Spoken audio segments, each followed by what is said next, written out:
I'm Aryeh Schwartz alongside Rachel Galligan, and welcome to the Winsidr Show, where it's all about the W.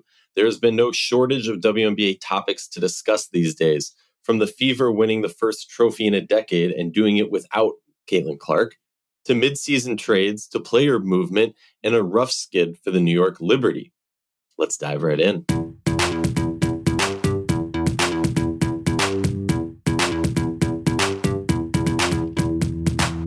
Like our show, please consider joining our Patreon community, patreon.com/Winsidr. For less than a cup of coffee a month, you can directly show support for the hard work we do covering the W. And don't forget to see our amazing staff's written content over at winsidr.com. That's winsidr.com. In preparation for this season, we have expanded our content on a variety of social media platforms. Make sure you are following Winsidr on TikTok, Instagram, Blue Sky, Twitter or X, and also YouTube, and also make sure you're checking out the Sideline Sisters podcast wherever you get your podcast. Welcome back to the Winsidr Show. Very excited to be here. And Rachel, before we dive in, why don't we discuss what you're doing and where you are? You like this beautiful piece of art? I am I am in La Palma, which is one of the Canary Islands of Spain. So if anyone's bored, go look at it on a map. Really, really cool. Almost like right off the western coast of Africa. So down here, got here on, I don't even know what day it is, to be honest with you, from going from Singapore to back home for a couple days to now over here in Europe. I got here about 3 days ago.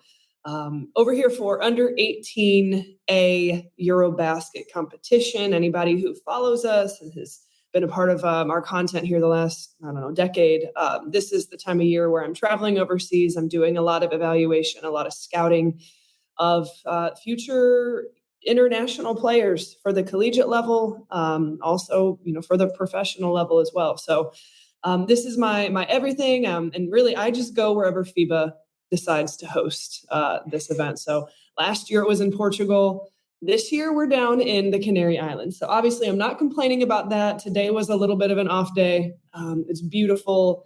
I mean, it's like literally an island that was made out of a volcano. So yeah, you can imagine how exciting that's been. But it's been a couple good days of competition. I'm going to watch tomorrow and then watch a half day on Thursday before I fly to Lithuania to watch under 18B competition in the Eurobasket. So lots of young, talented players here at around 16, 17 years old. A lot of them going to college. A lot of them we'll be talking about in the W one day. So yeah, it's been a fun week. That's really cool. I'm always so jealous. Not just that you get to hang out on the beaches drinking beautiful drinks, but that you get to see the next generation. And then, as we're analyzing, breaking down players as they get closer and closer to the W or in the W, you're always dropping factoids like, oh, I saw that player in the Canary Islands 5 years ago and stuff like that. Really, really cool to kind of tap into that aspect of your life. Okay, well, let's dive back into the W now, the current W. And maybe you could even say the past W. This whole past week, this whole past month, the whole early season of the WNBA has been under this cloud, under this legendary, the third leading scorer in league history, DeWanna Bonner. We know, and we'll get into this very in-depthly, the DeWanna Bonner saga. Right. She goes in the offseason, and we will kind of break down, Rachel, our feelings on when she joined the Fever in the offseason, what it meant to that team, what happened when she did join. Obviously, it didn't go as planned. 9 games, just 3 starts, 21 minutes per game. We're talking 7 points per game. That is that is literally less than half of her career average and much more than half of her average / what she's been putting out in the last 6 years. Just every aspect of her game, it didn't look like classic DeWanna Bonner at all. Again, it was just those 9 games. Then she steps away for personal reasons. We're not going to, jump to conclusions, whatever it is. She didn't want to be on the team anymore. She moved on. She was released. She was waived by the Fever. After clearing waivers, it is now announced today, just a few hours ago, that she is officially now signed with the Phoenix Mercury. The writing was kind of on the wall. We can also discuss, it seemed like Vegas was trying to really jump in to this race to get her. Obviously didn't work out for them. And the elephant in the room, with the whole DeWanna Bonner saga has to be Emma Meesman kind of waiting in the rafters, ready to make her return or possibly not.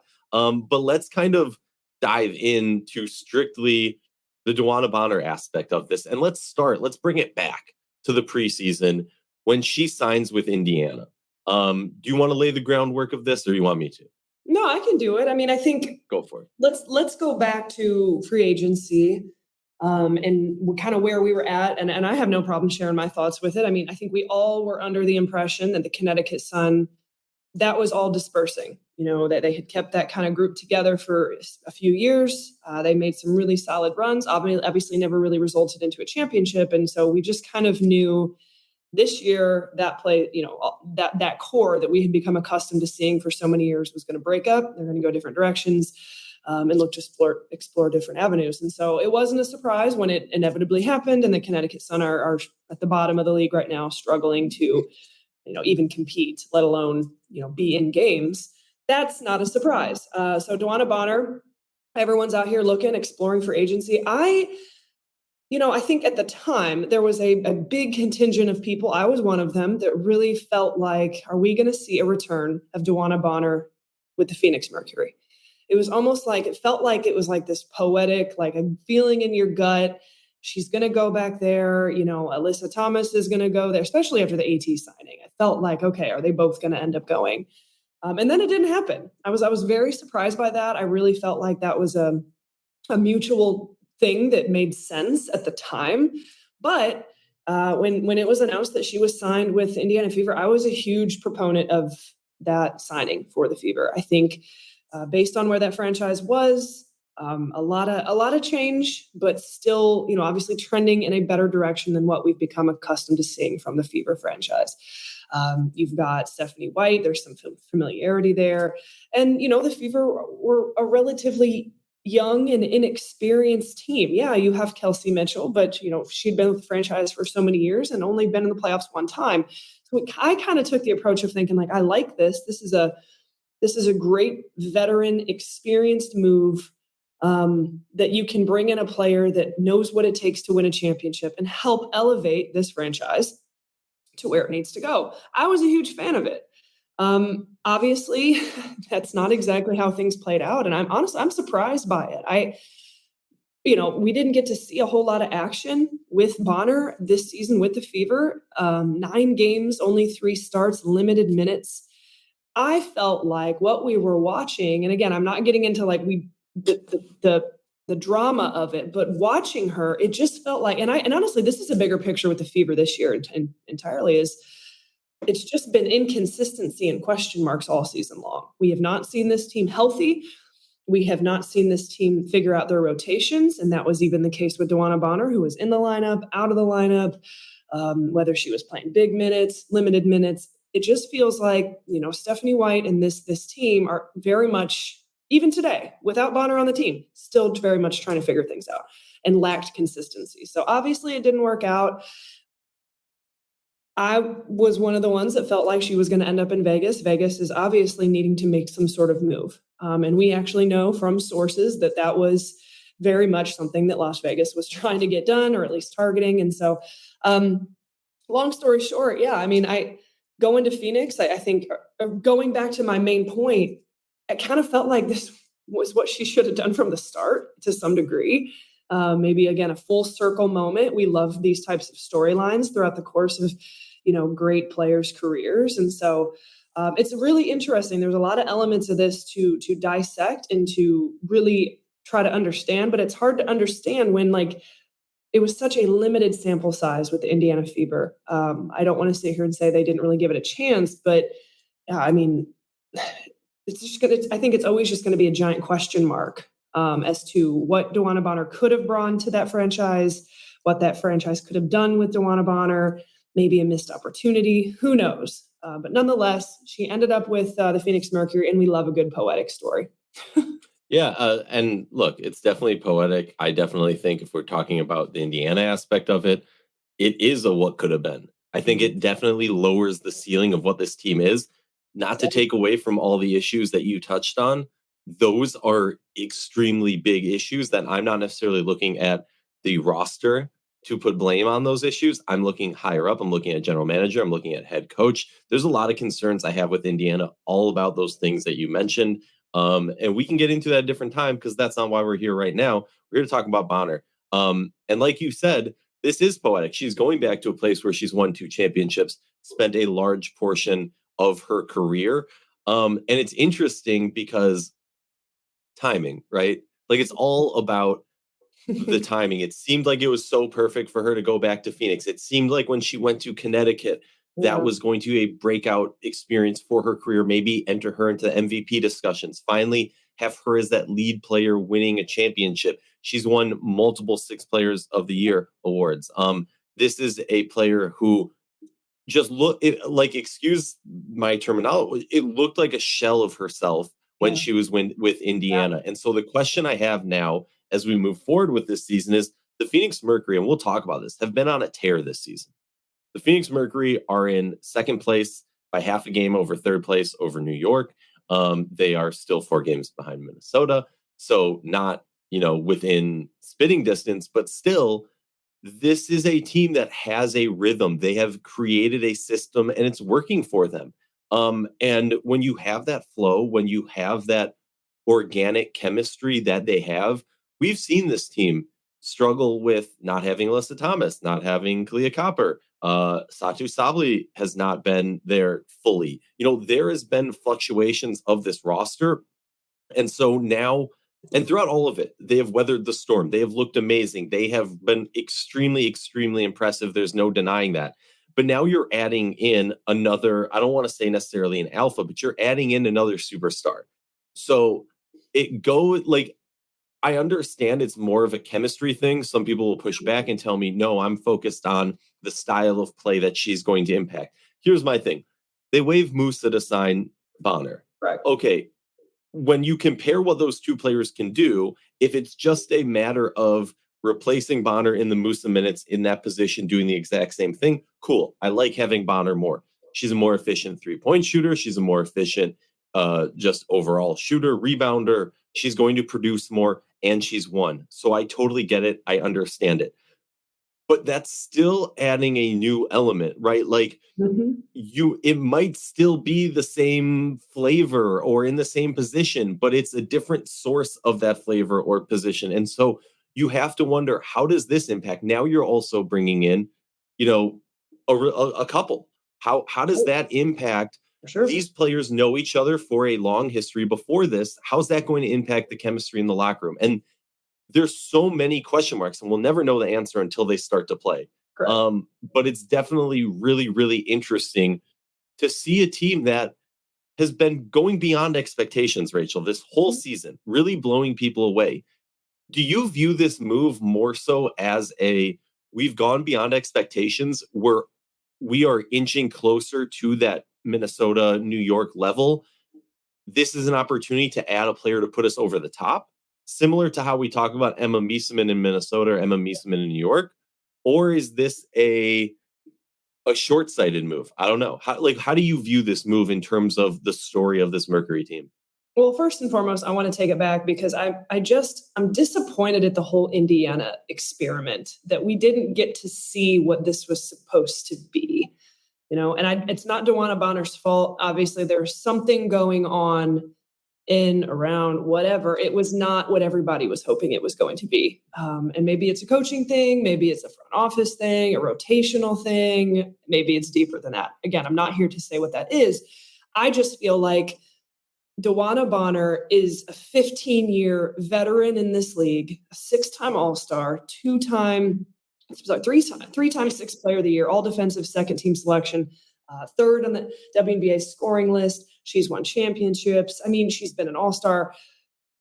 She's been able to accept different roles throughout her career. It's not like you know what I'm saying? Like everyone's like, oh yeah, she's coming off the bench and she's only playing 20 minutes and she's not like, no, I feel like it's more than that. And I don't, again, we'll never know for sure. But what I do know is watching DeWanna Bonner for the last 15 years, especially I would say the last 8, 9, 10, since we've really been doing this on a media analytical level, it made sense to me. And I don't quite get why it didn't work. And I think there's just a bigger picture involved with the Indiana Fever that is not working right now. Okay. That being said, anytime there's midseason moves and massive disruptions with your roster, it raises some red flags. It just innately is what it is. Like, you're adding giant pieces. This isn't a 10-day contract. We're adding Aryeh McDonald, who can come in and has proven that she can do that for 7 days, get waived and go do it somewhere else. I mean, this is a giant switch up in your roster and what you've done. Now, there is familiarity with DeWanna Bonner there, obviously in Phoenix. Been a long time, not with this current, front office and coaching staff. So I think that, I don't know, it's going to be an interesting experiment. I think it could go one of two ways. It could help put Phoenix over the top. It could help rejuvenate her career a little bit and help her find some joy in this game, because it clearly was not there with Indiana Fever, and help propel them. I think it very much could take them a step further. They've got a little bit more depth. They got more experience. They've got someone who knows what it takes to win a championship. Like, on paper, it makes sense. But again, you're still integrating someone on July 8th, and that's rocking the boat a little bit with a team that has found ways to be successful with their big three and a bunch of very hungry, experienced overseas pros who are getting an opportunity in the W. So now the dynamic changes. Now it's not a big three. You've got more depth, more league experience. It doesn't get more WNBA experience than DeWanna Bonner. So I think from that standpoint, I think she can accept that role. I think she can integrate. I think she's going to, be a great teammate and all the things that, you don't play in the league that long and not be able to integrate and be a part of it. But there is something that, it's just a question mark, where you're just rocking up the chemistry, if you will. You're shaking off, you're disrupting the mojo. You're disrupting, the momentum that you have. The good news is this is happening early July. It's happening before the All-Star break. I think the All-Star break can be utilized as a period of time, where they can kind of, get integrated a little bit and have some, light practices with one another. And so I don't know.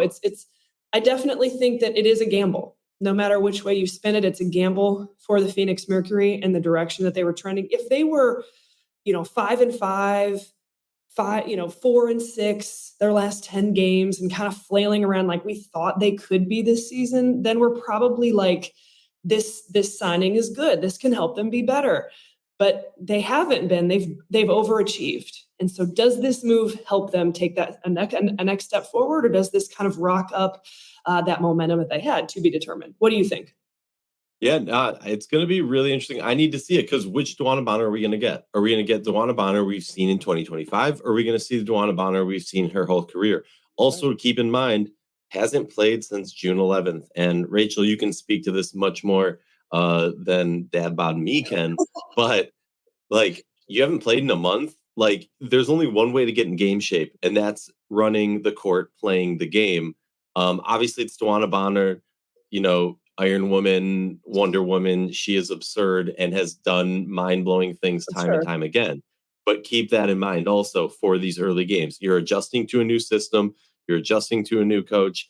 And you haven't played in a month. Well, and in some ways you could look at that as a positive as well. I mean, everyone's kind of, we're entering the pre-All-Star break. We've got a couple of games left before we get into All-Star weekend. And obviously people are banged up. Obviously you've got hardship contracts that have been signed for the last month. So you really could kind of look at it like, okay, Bonner's probably feeling pretty healthy. She's feeling pretty, energized and like ready to really attack this second half of the season. So I don't know. The whole thing has been absolutely fascinating. I don't want to get into a huge like dissertation about the Las Vegas Aces, but what a missed opportunity for them. They made that, what'd they do the other day? Who did they waive?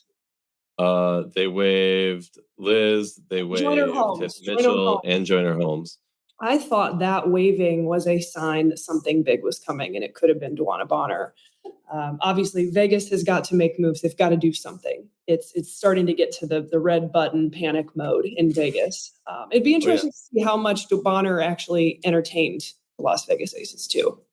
They were trying hard. I'll tell you that much. Moving on to our next topic of the week, the power rankings, and talk about a slide by New York. I mean, let's let's run down these teams one by one. Why don't we start with New York first?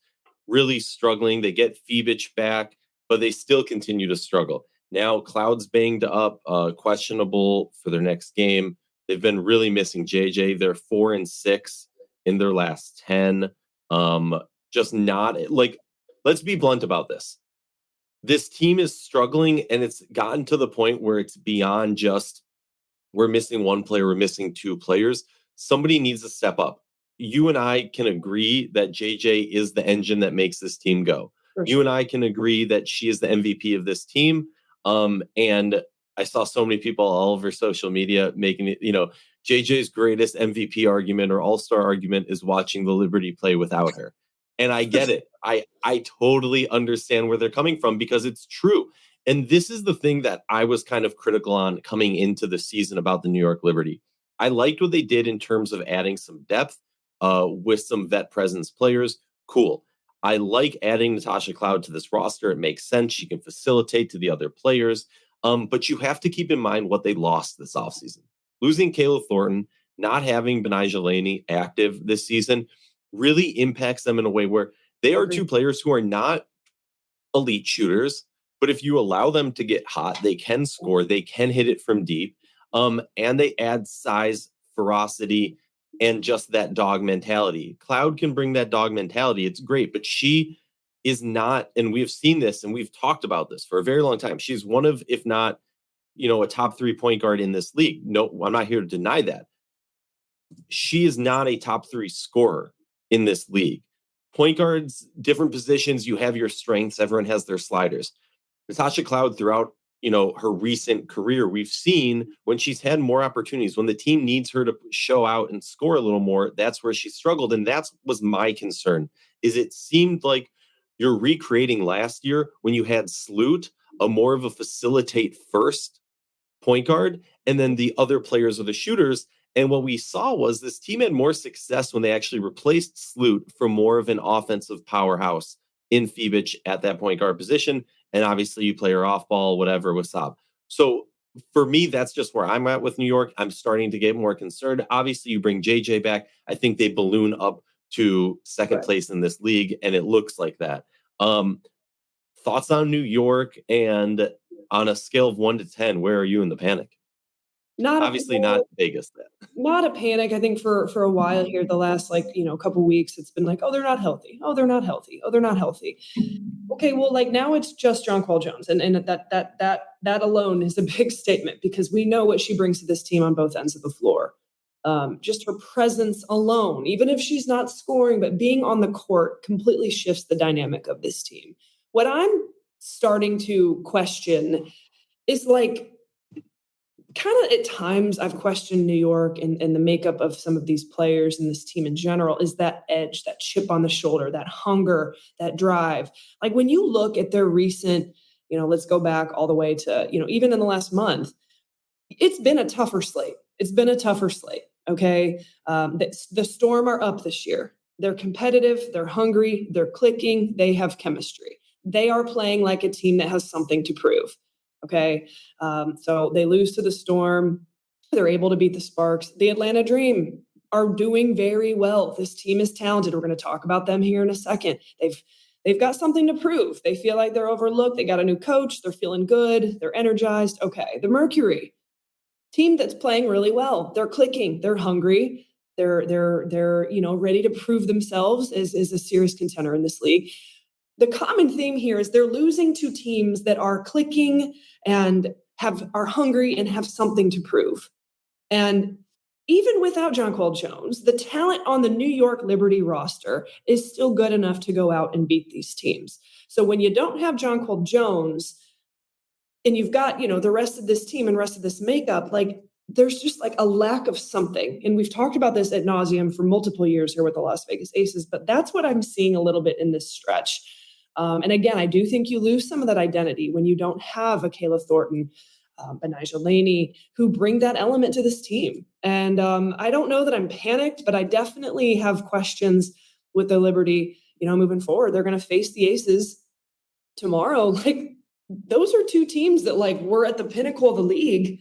And now we're sitting here and they're both kind of flailing a little bit. I mean, obviously the Aces are flailing a lot more. But that being said, I think that could be a competitive game. But that being said, do I think that, John Cole Jones can come back and this team can get 100% again and they could go on a tear and go win this thing again? Absolutely. So I'm not panicked. I'm just starting to get a little bit concerned of like, does your success live and die with having John Cole Jones on the floor? That's a concern. That's because they're too talented to only have to depend on that. Yeah, and that's a concern on a variety of levels. We'll talk about that on a different time. The Atlanta Dream 6-4 in their last 10 games. They lost to Seattle and Minnesota, but they beat New York, so they rebounded off of that late loss 2 weeks ago against New York, and they've kind of been struggling in those late game situations. They have been trying to get Canada back into that rotation, into the flow since missing that early chunk of the season. Impressive by Atlanta. I mean, we've talked about it early on in the season. They impressed us kind of getting things together, I think, a little bit quicker than we might have expected. But then they have struggled in late game situations. Doesn't matter who they're playing. They have struggled in that. We've seen, and I've talked about this, Rachel. You and I have talked about this. It feels like they're knocking on the door and then they get the door slammed in their face. And at a certain point, they just need to kick the door down. They did that against New York, revenging that early season loss, getting that victory. Atlanta Dream charging in the right direction. Obviously, Howard's been out a little bit, so some inconsistencies there. That's a player that, under this system with Carl Smesco, Alicia Gray and Howard, like that's the two-headed monster. That's going to be, the backcourt that's making your engine go. And when you're knocking shots and they're high volume scores, I think this team's really deadly. I would not be surprised if they make a late push, but like you said, it's consistency, and at times this team has not been able to string together complete 40 minutes. But nonetheless, been really impressed with Atlanta. This is a team that can go toe-to-toe with anyone in the league. Seattle Storm coming in at third, 7-3 in the last 10, beat Atlanta, beat New York twice. But they did lose to the Valkyrie and the Clarkless Fever. The Seattle Storm, again, consistency. That's been the issue with this team. Look, Malunga is starting to play more and more. And what we've seen from her in her two best games this season were against New York and Stewie, and then Minnesota and Fee. And it's been really, really impressive to see on a defensive standpoint what her length and her size can do to disrupt some of the best players in the league. But she's getting more and more comfortable and finding more space in their offense, which is really, really impressive and really scary for other teams. Obviously, I still have some question marks. They're losing winnable games, and they're losing winnable games against teams they should beat. And it's not, and it's just like, it seems the consistency is more so that than them, looking great.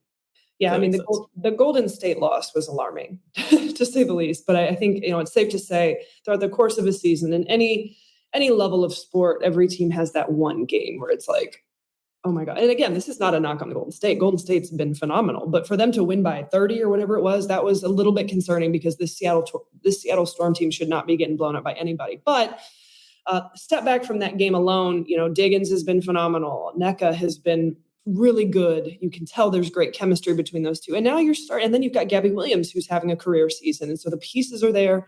The consistency is there. They're starting to run more, with their young rookie Malunga, who's getting more comfortable. Two impressive wins. Again, I'm always the bounce back person. You lose to Golden State, you get humiliated. How do you respond? Well, they come back. They beat the Atlanta Dream by 1. They then beat the New York Liberty by 9. So, they're like back in my good graces now. I want to see how teams respond when they falter and when they struggle. And so, yeah, I mean, I'm really high on Seattle this year. This is maybe one of my top teams to watch in terms of what, the energy and the excitement they bring to the floor. Moving on to number 2, the Phoenix Mercury, 7-3 in their last 10. They beat New York twice. And this is the thing that I'll point out that we kind of hinted to, but didn't just bluntly say it, Rachel, is why did this Bonner move happen? I'm not going to say this is the exact reason, but when you look at their last 3 games, on the 29th, they lose 84-81 to Vegas. Then on the 3rd, they lose to Dallas 98-89. They bounce back yesterday on Monday to win 102-72. But maybe those 2 losses kind of light that question mark of, okay, we're still a little bit inconsistent. Can this move kind of take us? Did they kind of bring them down to earth, I guess? That's what I'm saying. Yeah, that's a great way to put it. Like maybe they're realizing like, okay, like great momentum, great start. We had the energy, whatever going. Was that sustainable throughout the course of the season? That was going to be really tough. Maybe those were kind of eye-opening moments, and they thought, okay, we've really got to get deeper here. We got to get more experience. We need weaponry and versatility out there on the wing. Very good point. Very good point. But yeah, I mean, we talked about Phoenix a lot. To be determined. I'm excited to, have our shows and talk about this in a couple of weeks when we have a better idea of what this looks like with Bonner on the roster. Number one team for most of the season now at this point, the Minnesota Lynx, with just 2 losses on the season. Nafisa Collier with just 1 loss on the season. Obviously, the Commissioner Cup game where they get blown out by the feverless, Clarkless Fever. Excuse me. I was like, where did I get that? The feverless Clark. But really impressive. They get their second loss of the season to the Mystics, 64-68 on the 24th. They bounce back for an overtime win just 3 days later in Atlanta. That was an impressive win with a late game push. After that, they're on a tear, a 40-point win over the Sun. Then they beat the Mystics by close to 20. Then they beat the Valkyrie by close to 10. Then the Sky by 5. I mean, the impressive thing, they have not played their perfect game yet. They haven't played their best game yet. They continue to get better each game, but then also have some pitfalls. This team has, they are 4 and 4.5 games ahead of second and third place in this league. It does not feel necessarily a confidence or a comfortability in that lead that maybe we've seen in past years from, let's say, Vegas, let's say Seattle, let's say New York. But Minnesota, the consistency is there because they might go on an 8-minute scoreless streak, but then they're going to go on a 8-minute, 30-0 run or, some ridiculous run to pull them over the top. I am very curious to see finally when New York and Minnesota meet. Hopefully we'll get some JJ for that game. But yeah, any thoughts on Minnesota before we log off for today? No, they've been the best team. They've been the top team. I think now my mind is now that the Dewana Bonner domino fell, what about the Emma Meeseman domino? Where does she end up? You've got to think that Phoenix is out of the equation. You're looking at Las Vegas. Can they find a way to attract her? You're looking at a place like the Minnesota Lynx. Minnesota, I'm not sure they're done making moves. There is still a drastic move that can happen with the thought of Emma Meeseman coming over. So that's what I'm keeping my eye on now with the Bonner domino falling. And now, some quick decisions need to be made with Meeseman coming around the All-Star break. So to be determined. But the Minnesota Lynx, they've been the best team consistently throughout the course of this season.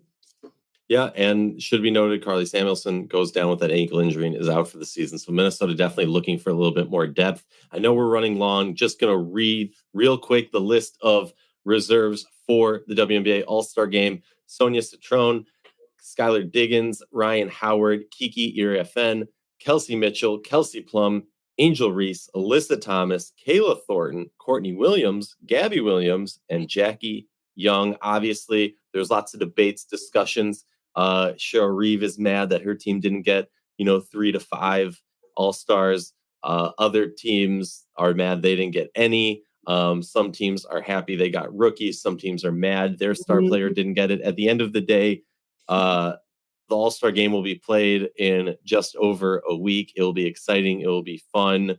And I hope everybody has been enjoying this WNBA season. We appreciate you, and we'll talk to you later.